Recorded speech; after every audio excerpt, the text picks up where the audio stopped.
السلام علیکم ورحمۃ اللہ وبرکاتہ۔ پیارے دوستو، امید ہے کہ آپ حضرات خیریت سے ہوں گے۔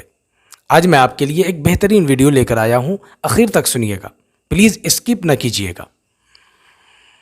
استاد سے رخصت ہوتے وقت شاگرد نے نصیحت کی فرمائش کی تو استاد نے فرمایا، نصیحت کی کوئی ضرورت نہیں، بس دو باتوں کا خیال رکھنا، ایک یہ کہ خدا نہ بننا، دوسرا یہ کہ رسول نہ بننا۔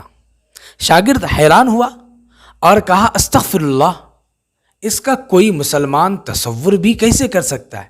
آپ کی بات کا مطلب سمجھ میں نہیں آیا۔ استاد صاحب نے فرمایا، خدا بننے کا مطلب یہ ہے کہ تم یہ خواہش کرو کہ زندگی میں جو چاہوں وہ ہو جائے، تو یہ شان تو صرف اللہ کی ہے۔ رسول بننے کا مطلب یہ ہے کہ تم تمنا کرو کہ ساری دنیا مجھ سے عقیدت رکھے، تو یہ مقام تو صرف رسول کا ہے۔ خواہش سے نہیں گرتے پھل جھولی میں، خواہش سے نہیں گرتے پھل جھولی میں، وقت کی شاخ کو میرے دوست ہلانا ہوگا، کچھ نہیں ہوگا اندھیروں کو برا کہنے سے، اپنے حصے کا دیا خود ہی جلانا ہوگا۔ اب ہم آپ سے رخصت ہوتے ہیں، پھر ملیں گے اگلے ویڈیو میں، تب تک کے لیے السلام علیکم ورحمۃ اللہ وبرکاتہ۔